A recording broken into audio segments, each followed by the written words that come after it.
성경 통독과 함께하는 아침 묵상, 오늘 3월 10일 금요일 아침입니다.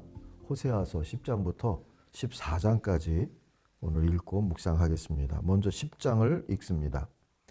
이스라엘은 열매 맺는 무성한 포도나무라. 그 열매가 많을수록 제단을 많게 하며 그 땅이 번영할수록 주상을 아름답게 하도다. 그들이 두 마음을 품었으니 이제 벌을 받을 것이라. 하나님이 그 제단을 쳐서 깨뜨리시며 그 주상을 허시리라. 그들이 이제 이르기를 우리가 여호와를 두려워하지 아니하므로 우리에게 왕이 없거니와 왕이 우리를 위하여 무엇을 하리요 하리로다. 그들이 헛된 말을 내며 거짓 맹세로 언약을 세우니 그 재판이 밭 이랑에 돋는 독초 같으리로다. 사마리아 주민이 벳 아웬의 송아지로 말미암아 두려워할 것이라.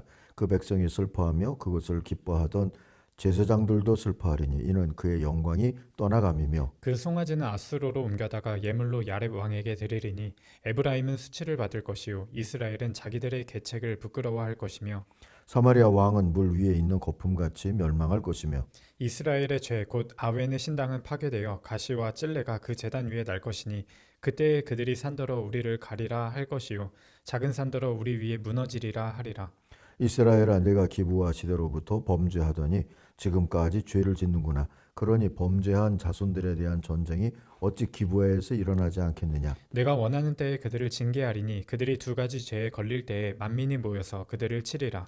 에브라임은 마치 길들인 암소 같아서 곡식 밟기를 좋아하나 내가 그의 아름다운 목에 멍에를 메우고 에브라임 위에 사람을 태우리니 유다가 밭을 갈고 야곱이 흙덩이를 깨뜨리리라. 너희가 자기를 위하여 공의를 심고 인애를 거두라. 너희 묵은 땅을 기경하라. 지금이 곧 여호와를 찾을 때니 마침내 여호와께서 오사 공의를 비처럼 너희에게 내리시리라. 너희는 악을 밭가라 죄를 거두고 거짓 열매를 먹었나니 이는 내가 내 길과 내 용사의 많음을 의뢰하였음이라. 그러므로 너희 백성 중에 요란함이 일어나며 내 산성들이 다 무너지되 살만이 전쟁의 날에 벳 아벨을 무너뜨린 것 같이 될 것이라.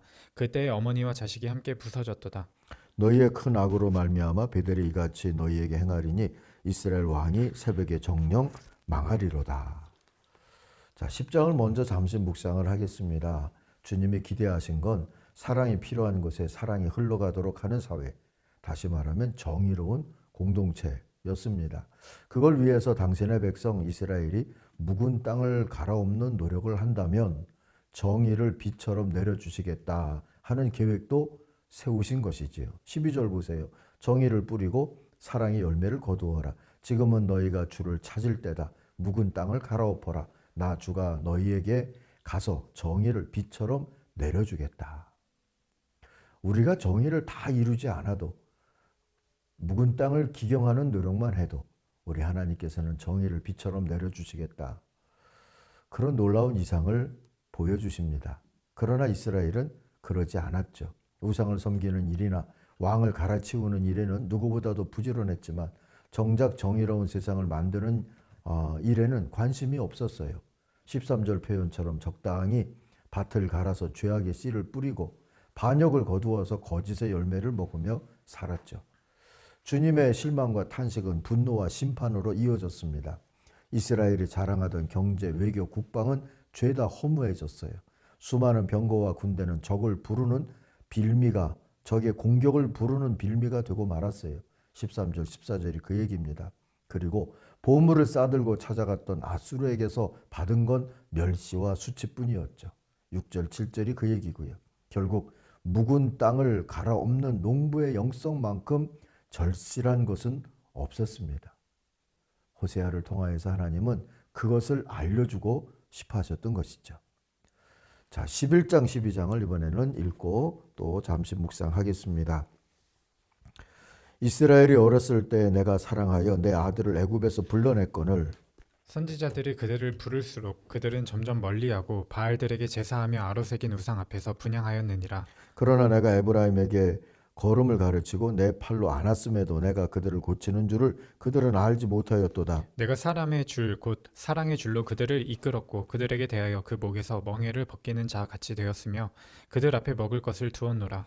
그들은 애굽 땅으로 되돌아가지 못하겠거늘 내게 돌아오기를 싫어하니 아수르 사람이 그 임금이 될 것이라. 칼이 그들의 성읍들을 치며 빗장을 깨뜨려 없이 하리니 이는 그들의 계책으로 말미암음이니라. 내 백성이 끝끝내 내게서 물러가나니 비록 그들을 불러 세워 계신 이에게로 돌아오라 할지라도 일어나는 자가 하나도 없도다. 에브라임이여 내가 어찌 너를 놓겠느냐 이스라엘이여 내가 어찌 너를 버리겠느냐 내가 어찌 너를 아드마같이 놓겠느냐 어찌 너를 스보임같이 두겠느냐 내 마음이 내 속에서 돌이키어 나의 긍휼이 온전히 불붙듯 하도다.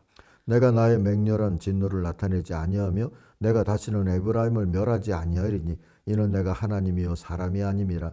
내 가운데 있는 거룩한 이니 진노함으로 내게 임하지 아니하리라. 그들은 사자처럼 소리를 내시는 여호와를 따를 것이라. 여호와께서 소리를 내시면 자손들이 서쪽에서부터 떨며 오되 그들은 애굽에서부터 새같이 아수르에서부터 비둘기같이 떨며 오리니 내가 그들을 그들의 집에 머물게 하리라. 나 여호와의 말이니라. 에브라임은 거짓으로 이스라엘 족속은 속임수로 나를 애워쌌고 유다는 하나님 곧 신실하시고 거룩하신 자에게 대하여 정함이 없도다. 에브라임은 바람을 먹으며 동풍을 따라가서 종일토록 거짓과 포악을 도하여 아수르와 계약을 맺고 기름을 애굽에 보내도다. 여호와께서 유다와 논쟁하시고 야곱을 그 행실대로 벌하시며 그의 행위대로 그에게 보응하시리라. 야곱은 모태에서 그의 형의 발뒤꿈치를 잡았고 또 힘으로는 하나님과 겨루되 천사와 겨루어 이기고 울며 그에게 간구하였으며 하나님은 베델에서 그를 만나셨고 거기에서 우리에게 말씀하셨나니 여호와는 만군의 하나님이시라. 여호와는 그를 기억하게 하는 이름이니라. 그런즉 너희 하나님께로 돌아와서 인애와 정의를 지키며 항상 너희 하나님을 바랄지니라. 그는 상인이라 손에 거짓 저울을 가지고 속이기를 좋아하는도다. 에브라임이 말하기를 나는 실로 부자라 내가 재물을 얻었는데 내가 수고한 모든 것 중에서 죄라 할 만한 불의를 내게서 찾아낼 자가 없으리라 하거니와 내가 애굽 땅에 있을 때부터 나는 네 하나님 여호와니라. 내가 너로 다시 장막에 거주하게 하기를 명절날에 하던 것 같게 하리라. 내가 여러 선지자에게 말하였고 이상을 많이 보였으며 선지자들을 통하여 비유를 베풀었노라. 길르앗은 불의한 것이냐 과연 그러하다. 그들은 거짓되도다. 길갈에서는 무리가 숫송아지로 제사를 드리며 그 제단은 밭 이랑에 쌓인 돌무더기 같도다. 야곱이 아람의 들로 도망하였으며 이스라엘이 아내를 얻기 위하여 사람을 섬기며 아내를 얻기 위하여 양을 쳤고 여호와께서는 한 선지자로 이스라엘을 애굽에서 인도하여 내셨고 이스라엘이 한 선지자로 보호받았거늘 에브라임이 경노하게 함이 극심하였으니 그의 주께서 그의 피로 그의 위에 머물러 있게 하시며 그의 수치를 그에게 돌리시리라. 아멘. 11장 12장을 잠시 또 묵상해 보십시다. 먼저 11장은 1절과 2절을 먼저 기억하면 좋겠습니다. 이스라엘이 어린아이일 때 내가 그를 사랑하여 내 아들을 이집트에서 불러냈다. 그러나 내가 부르면 부를수록 이스라엘은 나에게서 멀리 떠나갔다. 자, 부르면 더 멀어지는 아들. 이스라엘이 아들이라고 칭함을 받잖아요. 부르면 더 멀어지는 아들 이스라엘을 바라보고 서 계신 아빠고 엄마인 하나님을 상상해 보세요. 죄송하고 또 감사하고 그러지 않습니까? 아무튼 주님의 사랑이 바보 같아서 민망하고 또 바보 같아서 감사하기도 합니다. 거짓신인 바알, 가장 높다는 자가 이 바알인데요. 그걸 찾는다면서 떠나버린 자식인데도 7절이 그 얘기죠. 주님은 저들의 어린 시절을 추억하면서 기다리십니다. 4절 보세요. 나는 인정의 끈과 사랑의 띠로 그들을 묶어서 업고 다녔으며 그들의 목에서 멍에를 벗기고 가슴을 헤쳐 젖을 물렸다. 결국 징계를 피할 수 없게 된 자식이지만 바보 같은 주님은 버리지도 못하십니다. 단지 탄식할 뿐이죠. 8절 보세요. 에브라임아 내가 너를 어찌 버리겠느냐? 내가 너무 불쌍해서 간장이 다 녹는구나.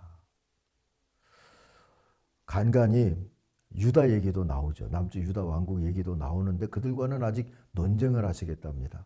그런데 너희들에게는 심판해야 되는데 이게 참 안타깝구나. 지금 그 얘기를 하고 싶어 하시는 것이죠. 사랑하는 청가족 여러분, 방황이 길어지면 죄도 깊어질 수 있어요. 종종 방황한다 할지라도 너무 오래 방황치 않는 그런 우리들이 되도록 우리 자신을 위해 또 방황하는 가족과 이웃들을 위해서도 함께 기도할 수 있기를 바랍니다. 자, 12장은 3, 4절에서 시작해 보십시다. 야곱은 모태에 있을 때에는 형의 발뒤꿈치를 잡고 늘어졌으며 어른이 돼서는 하나님과 겨루다가 하나님의 천사에게 짓눌리자 울며 애걸하지 않았더냐 그랬어요. 야곱은 늘 뭔가를 이겨먹으려고 하던 사람이죠. 형제도 하나님도. 그렇게 이겨먹고 싶어 했어요. 근데 하나님을 이겼다고 우리가 표현을 하지만 사실 그것은 자비로우신 하나님이 져주셨던 덕이지요. 그러나 후손인 이스라엘 왕국은 야곱의 속이는 유전자만 챙기고 있었던 듯합니다. 하나님의 져주시는 은혜는 다 잊고 살고 있었던 것 같아요. 1절 보니까 바람이나 먹고 살며 날마다 열풍이나 쫓아다닌 듯이 거짓말만 하고 허풍만 떨며 아수르와 동맹을 맺고도 애굽의 기름을 선사했다. 그러지 않습니까? 이스라엘은 속임수로 애굽과 아수르를 서로 다투게 하여서 이득을 보려 했던 것 같아요. 그러나 저들은 하나님처럼 져줄 마음이 없는 그런 나라들이지 않습니까? 결국 그로 인해서 속이는 장사꾼 같은 야곱의 후예 이스라엘 왕국은 심판의 올무에 스스로 묶이고 말았어요. 애굽에도 치이고 아수르에도 치이고 결국 아수르에게 멸망당하고 말죠. 주님은 사기꾼처럼 살라고 야곱과 후손들에게 은혜를 베푸신 것이 아니지요. 6절의 표현처럼 사랑과 정의를 지키고 하나님에게만 희망을 두고 살라고 그리하셨던 겁니다. 우리가 은혜 받은 이유도 마찬가지임을 또 이 사순절 한복판에서 기억할 수 있기를 바랍니다. 자, 이제 13장, 14장을 마지막으로 읽겠습니다. 에브라임이 말을 하면 사람들이 떨었도다. 그가 이스라엘 중에서 자기를 높이더니 바알로 말미암아 범죄함으로 망하였거늘. 이제도 그들은 더욱 범죄하여 그 은으로 자기를 위하여 우상을 부어 만들되 자기의 정교함을 따라 우상을 만들었으며 그것은 다 은장색이 만든 것이거늘 그들은 그것에 대하여 말하기를 제사를 드리는 자는 송아지와 입을 맞출 것이라 하도다. 이러므로 그들은 아침 구름 같으며 쉬 사라지는 이슬 같으며 타작 마당에서 광풍을 날리는 쭉정이 같으며 굴뚝에서 나가는 연기 같으리라. 그러나 애굽 땅에 있을 때부터 나는 내 하나님 여호와라. 나밖에 내가 다른 신을 알지 말 것이라. 나 외에는 구원자가 없느니라. 내가 광야 마른 땅에서 너를 알았거늘. 그들이 먹여준 대로 배가 불렀고 배가 부르니 그들의 마음이 교만하여 이로 말미암아 나를 잊었느니라. 그러므로 내가 그들에게 사자 같고 길가에서 기다리는 표범 같으니라. 내가 새끼 잃은 곰같이 그들을 만나 그의 염통 꺼풀을 찢고 거기서 암사자같이 그들을 삼키리라. 들짐승이 그들을 찢으리라. 이스라엘아, 내가 패망하였나니 이는 너를 도와주는 나를 대적함이니라. 전에 내가 이르기를 내게 왕과 지도자들을 주소서 하였느니라. 내 모든 성읍에서 너를 구원할 자 곧 내 왕이 이제 어디 있으며 내 재판장들이 어디 있느냐. 내가 분노함으로 내게 왕을 주고 진노함으로 패하였느니라. 에브라임의 불의가 봉함되었고 그 죄가 저장되었나니 해산하는 여인의 어려움이 그에게 임하리라. 그는 지혜 없는 자식이로다. 해산할 때가 되어도 그가 나오지 못하느니라. 내가 그들을 스올의 권세에서 속량하여 사망에서 구속하리니 사망아 내 재앙이 어디 있느냐. 스올아 내 멸망이 어디 있느냐. 뉘우침이 내 눈앞에서 숨으리라. 그가 비록 형제 중에서 결실하나 동풍이 오리니 곧 광야에서 일어나는 여호와의 바람이라. 그의 근원이 마르고 그의 샘이 마르고 그 쌓아둔 바 모든 보배의 그릇이 약탈되리로다. 사마리아가 그들의 하나님을 배반하였으므로 형벌을 당하여 칼에 엎드려질 것이요 그 어린 아이는 부서뜨려지며 아이벤 여인은 배가 갈라지리라. 이스라엘아, 내 하나님 여호와께로 돌아오라. 내가 불의함으로 말미암아 엎드러졌느니라. 너는 말씀을 가지고 여호와께로 돌아가서 아뢰기를 모든 불의를 제거하시고 선한 바를 받으소서. 우리가 소송아지를 대신하여 입술에 열매를 주게 드리리이다. 우리가 아수르의 구원을 의지하지 아니하며 말을 타지 아니하며 다시는 우리의 손으로 만든 것을 향하여 너희는 우리의 신이라 하지 아니하오리니 이는 고아가 주로 말미암아 긍휼을 얻음이니이다 할지니라. 내가 그들의 반역을 고치고 기쁘게 그들을 사랑하리니 나의 진노가 그들에게서 떠났음이니라. 내가 이스라엘에게 이슬과 같으리니 그가 백합화같이 피겠고 레바논 백향목같이 뿌리가 박힐 것이라. 그의 가지는 퍼지며 그의 아름다움은 감람나무와 같고 그의 향기는 레바논 백향목 같으리니 그 그늘 아래에 거주하는 자가 돌아올지라. 그들은 곡식같이 풍성할 것이며 포도나무같이 꽃이 필 것이며 그 향기는 레바논의 포도주같이 되리라. 에브라임의 말이 내가 다시 우상과 무슨 상관이 있으리요 할지라.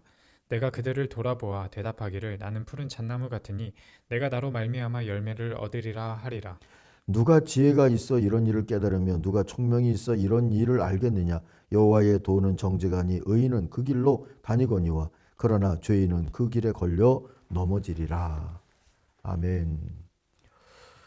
13장은 15절을 한번 기억해 보십시다. 에브라임이 갈대처럼 무성해도 내 입김이 열풍되어 사막에서 불어오면 샘은 마르고 샘터는 갈라지리라. 봄을 창고에 둔 귀증품도 모두 빼앗기리라. 자, 에브라임이 이렇게 되리라는 거잖아요. 에브라임이 처음부터 틀려먹은 것은 아닙니다. 하나님 대신에 풍요를 추구할수록 그들이 점점 더 교만해졌다는 것이 문제이죠. 6절에 그랬잖아요. 배가 부르고 나니 그들의 마음이 교만하여 이로 말미암아 하나님을 잊어버린 것이다 하고요. 살만해진 우리도 더 많은 것을 탐하다가 배반의 잔을 마시지 않도록 주의해야 합니다. 한결같지 않으면 광야로 다시 돌아가서 또 다시 시작해야 할지도 모를 일이기 때문이죠. 자, 14장을 마지막으로 잠시 묵상합니다.